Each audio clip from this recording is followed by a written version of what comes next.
ये है एक छोटा और नॉर्मल सा चूहा, लेकिन अगर हम इसके बैट फोर्स की बात करें तो एक इंसान की भी जान ले सकता है। यकीन करना मुश्किल है ना कि कैसे एक छोटा सा मामूली चूहा एक इंसान की जान ले सकता है। जानकारी के लिए बता दूं कि भले ये चूहा आकार में छोटा हो, लेकिन इसके दांतों और जबड़ों में इतनी ताकत होती है कि ये किसी भी हड्डी को आसानी से कुतर सकते हैं, और अगर इनका साइज बड़ा हो जाए तो ये किसी भी बड़े मकान को आसानी से गिरा सकते हैं। तो आज हम आपको 10 छोटे से लेकर बड़े जानवरों के बैट फोर्स के बारे में बताने वाले हैं, जो आपकी कल्पना से कहीं अलग है। तो वीडियो के लास्ट तक बने रहिए, क्योंकि वीडियो काफी इंटरेस्टिंग होने वाली है। इसलिए वीडियो को लाइक करके चैनल को सब्सक्राइब जरूर कर लेना। तो आइए शुरू करते हैं। Top 10 most powerful bat force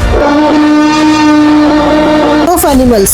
number 1, mouse. क्या आपको पता है कि माउस 3 तरह के होते हैं? पहला, यंग रैट। ये वो चूहे होते हैं जो अभी फुली ग्रो नहीं होते, और ये अधिकतर घरों में पाए जाते हैं, जो करीब 2 महीनों तक के होते हैं। ये काफी तेज होने के साथ काफी कमजोर भी होते हैं, लेकिन ये थोड़े खतरनाक भी होते हैं, क्योंकि इनका बैट फोर्स 10 से 20 psi तक होता है। सोचने में तो ये कम है, लेकिन ये किसी भी इंसान को नानी याद दिलाने के लिए काफी है। दूसरा है लैब रैट। ये वो चूहे होते हैं जो घरों में पालने और साइंस रिसर्च के लिए बनाए जाते हैं। इनमें गुस्सा ना के बराबर होता है, और ये कभी किसी को नुकसान भी नहीं पहुंचाते। ये खतरनाक भी ना के बराबर होते हैं। इनका बैट फोर्स भी 10 से 20 psi तक होता है। ये काफी फ्रेंडली होते हैं। तीसरा है अडल्ट रैट। ये वो चूहे होते हैं जो जंगल, रेलवे स्टेशन, खेत, नदी के पास पाए जाते हैं, और ये फुली ग्रो हो जाते हैं। इनका साइज इन चूहों से काफी बड़ा होता है। ये काफी ताकतवर और काफी गुस्सैल होते हैं। ये काफी खतरनाक होते हैं, क्योंकि इनके काटने से इंसान को बुखार, उल्टी, काटने वाली जगह पर जख्म और इलाज न करवाए तो इंसान की मौत भी हो सकती है, क्योंकि इनके मुंह में कई तरह के वायरस पाए जाते हैं। और इनका बैट फोर्स 50 से 100 psi तक होता है, जो इंसान के लगभग बराबर है। Number 2, squirrel. आपने भी नोटिस किया होगा कि अक्सर गिलहरी अखरोट, मजबूत लकड़ियाँ और मेटल जैसी हर चीज को ही काटती रहती है, लेकिन क्या हो अगर ये हर चीज को काटना बंद कर दे? हैरान कर देने वाली बात है कि उनके दांत काफी ज्यादा बढ़ जाएंगे, जिससे इन्हें कुछ भी खाने में परेशानी होगी, और भूख और प्यास से उसकी मौत हो जाएगी। गिलहरी के बैट फोर्स की बात करें, गिलहरी का 140 psi। Number 3, raccoon. ये एक ऐसा एनिमल है जो दिखने में तो काफी क्यूट लगता है, लेकिन असल में काफी गुस्सैल स्वभाव के होते हैं। ये खासकर नॉर्थ अमेरिका में पाए जाते हैं। ये काफी ज्यादा इंटेलिजेंट होते हैं। ये किसी भी सोल्यूशन को 3 साल तक याद रख सकता है। अक्सर आपने वीडियो में रैकून को रात के समय घूमते हुए देखा होगा। ये लोगों के घरों में जाकर खाना ढूंढते रहते हैं, और कुछ कलाबाजी भी करने लगते हैं, लेकिन ये कई बार बेवजह इंसानों पर हमला कर देते हैं, और ये हमला इतना खतरनाक होता है कि इंसान को 99% रैबिज हो सकता है। इनका बैट फोर्स 100 से 150 psi तक होता है, जो किसी को भी घायल करने के लिए काफी है। और कई बार तो रैबिज का इन्फेक्शन इतना बढ़ जाता है कि इंसान की मौत हो जाती है, क्योंकि इनके दांतों में कई तरह के वायरस पाए जाते हैं, जिससे किसी का भी जिंदा बचना मुश्किल है। Number 4, lion. लायन जो अपने खतरनाक दांतों से बड़े जानवरों को मौत के घाट उतार देता है, चाहे वो जिराफ हो, हिप्पो या फिर चलता फिरता मोटी चमड़ी का बड़ा हाथी। लायन हर किसी को अपना शिकार बना लेता है, लेकिन वो क्या कारण है जिससे शेर अपने खुंखार दांतों से सबका शिकार कर लेता है? ऐसा इसलिए क्योंकि शेर की जाम मस्कुलस इतनी स्ट्रॉन्ग होती है, जिससे कि ये अपनी जबरदस्त पकड़ को बनाए रखता है। और इसमें सबसे बड़ा रोल प्ले करती है इसके 3 इंच लंबे दांत, जो एक ही बार में शिकार का काम तमाम कर देता है। और साथ ही इसका 650 psi का बैट फोर्स, जो इंसानों से 5 गुना ज्यादा है। वजन 250 kg, स्ट्रेंथ लाजवाब, और साथ ही 650 psi का बैट फोर्स। इनके बावजूद भी कोई शिकार बच जाए तो सच में बहुत वो लकी होगा। लेकिन 650 psi का बैट फोर्स भी कई जानवरों के मुकाबले बहुत कम है, क्योंकि वीडियो में आगे ऐसे जानवर आने वाले हैं जिनके आगे शेर का बैट फोर्स भी कुछ नहीं, इसलिए वीडियो में बने रहिए। Number 5, tiger. जिसे बिल्लियों की प्रजाति में सबसे पावरफुल कैट माना जाता है। इसके सामने शेर भी कमजोर पड़ जाता है। टाइगर अक्सर अकेले ही शिकार करते हैं, जिस कारण अगर इनसे एक भी शिकार छूट जाए तो उन्हें शायद एक दिन भूखा रहना पड़ सकता है। और इसी वजह से टाइगर की मसल्स इतनी मजबूत हो जाती है कि कोई भी शिकार इनसे छूटता ही नहीं। इनके मसल्स शेर से भी ज्यादा ताकतवर हो जाते हैं। इसके सिर की बात करें तो इसके सिर का आकार गोल मगर थोड़ा चौड़ा होता है, जिससे इसके मसल्स मजबूत हो जाते हैं, जिस कारण टाइगर 1000 psi का प्रेशर जनरेट करता है। Number 6, gorilla. गोरिल्ला बंदरों की प्रजाति में सबसे ज्यादा बैट फोर्स रखने वाला बंदर है। भले ही गोरिल्ला व्यवहार में शर्मीले होते हैं, लेकिन जब ये गुस्से में आता है तो इनके आगे शेर भी पानी मांगता है, क्योंकि इनके बैट फोर्स में ही नहीं बल्कि इनके शरीर में भी ऐसी ताकत होती है कि एक मुक्के से इंसान की मौत हो सकती है। और अगर इनके बैट फोर्स की बात करें तो वो है 1350 psi, जो कि टाइगर और लायन से कहीं ज्यादा है। वैसे तो गोरिल्ला अपने दांतों का इस्तेमाल बांस, अखरोट और कई हार्ड चीजों को खाने के लिए करते हैं, और कभी कभी फाइट में भी इस्तेमाल करते हैं। लेकिन जब ये अपने बैट फोर्स का इस्तेमाल अपनी लड़ाइयों में करते हैं तो इनके ताकतवर शरीर के कारण इनका बैट फोर्स डबल हो जाता जाता है, क्योंकि इनके जबड़ों में बहुत हैवी मसल्स होते हैं, जिससे इनके पकड़ने की ग्रिप काफी मजबूत हो जाती है और ये 2 इंच लंबे दांत अगले जानवर को बहुत भारी नुकसान पहुंचा देते हैं। Number 7 jaguar. Jaguar big cat में नंबर 1 बैट फोर्स रखने वाला बिल्ला है। ये टाइगर और लायन से काफी ज्यादा पावरफुल होता है, लेकिन हाँ सिर्फ बैट फोर्स में, क्योंकि ताकत में तो टाइगर और हाइना जैसे जानवर अक्सर इसका शिकार छीनने आ जाते हैं, क्योंकि हाइना झुंड के साथ आते हैं और टाइगर पावर के साथ। लेकिन फिर भी जगुआर जंगल में भूखा तो मरेगा नहीं, इसलिए वो ऐसे शिकार को चुनता है जिसे सारा जंगल डरता है, जिसका कोई शिकार करने की सोचता भी नहीं, और वो है क्रोकोडाइल। इस वीडियो में आप देख सकते हैं कि जगुआर क्रोकोडाइल का शिकार करने के लिए पानी में घुस जाता है और काफी देर तक पानी में अपनी सांस रोके रखता है, और जब उसे एक आराम करता हुआ क्रोकोडाइल मिल जाता है तो वो तुरंत ही उसकी खोपड़ी पकड़ लेता है और उसे भागने का मौका भी नहीं देता और उसे पकड़कर जंगल में ले जाता है। 1600 PSI के बैट फोर्स से कोई बच जाए ये तो सवाल ही नहीं उठता, क्योंकि इनके बैट फोर्स में सबसे ज्यादा हेल्पफुल होते हैं इनके दांत, क्योंकि इनके दांत बहुत मजबूत होते हैं। आपने देखा होगा कि टाइगर के दांत एक टाइम के बाद टूट जाते हैं, लेकिन लायन और जगुआर के सही सलामत रहते हैं। इसका कारण है टाइगर के दांत कमजोर और बड़े होना। नंबर 8 साल्ट वाटर क्रोकोडाइल, यानी खारे पानी का मगरमच्छ। साल्ट वाटर क्रोकोडाइल का बैट फोर्स इतना ज्यादा होता है कि अगर 3 टाइगर के बैट फोर्स को जोड़ भी दिया जाए तो फिर भी इसका बैट फोर्स ज्यादा होगा। दरअसल साल्ट वाटर क्रोकोडाइल का बैट फोर्स है 3700 से 4000 PSI, जो किसी भी हाथी को मारने के लिए काफी है। इसके जबड़ों में करीब 68 दांत होते हैं। इसके दांतों का शेप शंकु के आकार का होता है, जिसकी पकड़ में अगर कोई भी शिकारी आ जाए तो उसका छूट पाना मुश्किल है। इनके दांत काफी छोटे, नुकीले और स्ट्रॉन्ग होते हैं, इसलिए इन्हें पानी का राजा भी कहते हैं। Number 9 great white shark. Great white shark दुनिया की सबसे फेमस शार्क है और ग्रेट व्हाइट शार्क को समुद्र का एपेक्स प्रेडेटर माना जाता है। ग्रेट व्हाइट शार्क ठंडे पानी में रहना पसंद करती है और इसके दांत किसी आरी की तरह होते हैं और ये दांत 300 से ज्यादा होते हैं, जिससे ये किसी भी मजबूत हड्डी को काट सकती है। और सबसे हैरान कर देने वाली बात तो ये है कि ये अपने दांतों को 20,000 से ज्यादा बार बदल सकता है। ग्रेट व्हाइट शार्क की लंबाई 20 फीट, वजन 250 kg और बैट फोर्स 4000 PSI से भी ज्यादा होता है, जिससे ये कछुए, डॉल्फिन और यहाँ तक कि व्हेल का भी शिकार कर पाती है। वैसे तो ये इंसानों पर हमला नहीं करती, बस मजाक में गलती से काट लेती है, इसलिए ये टॉप ह्यूमन अटैक्स में आ गई है। Number 10 ओरका whale. ओरका व्हेल जिसे किलर व्हेल भी कहते हैं। वैसे तो ओरका कोई व्हेल नहीं बल्कि ये डॉल्फिन की सबसे बड़ी स्पीसीज है। ओरका व्हेल समुद्र का सबसे ताकतवर जीव है, जिससे बड़ी बड़ी शार्क और एनिमल डरते हैं, क्योंकि इसकी लंबाई 26 फीट, वजन 10,000 kg और बैट फोर्स 19,000 PSI होता है। इसके बैट फोर्स को और भी पावरफुल बनाता है इसके दांत, जो टोटल 56 होते हैं और हर दांत 10 सेंटीमीटर बड़ा होता है, जो काफी नुकीले होते हैं, जिससे किसी भी शिकार का बचना मुश्किल है। ओरका व्हेल का बैट फोर्स दुनिया में सबसे ज्यादा पावरफुल बैट फोर्स है, मतलब इसके सामने salt water crocodile, great white shark जैसे एनिमल्स इसके आसपास भी नहीं, और साथ ही समुद्र के सभी जानवर इससे डरते भी हैं। इसी के साथ आज की वीडियो यहीं पर खत्म होती है। मैं आशा करता हूँ कि आपको ये वीडियो पसंद आई होगी, इसलिए वीडियो को लाइक और चैनल को सब्सक्राइब जरूर कर दीजिए, क्योंकि इस वीडियो को बनाने में कई दिनों की रिसर्च और मेहनत लगी है। अगर आप एक लाइक और सब्सक्राइब कर देते हैं तो इससे हमें काफी मदद मिलती है। और साथ ही कमेंट में बताना कि आपके घर में कौन सा एनिमल है या कौन सा जानवर आपको बहुत पसंद है। और अगर आप डॉग ब्रीड के बारे में जानना चाहते हैं तो मेरी इस वीडियो को जरूर देखना। मिलते हैं अगले वीडियो में, तब तक के लिए बाय बाय और थैंक यू।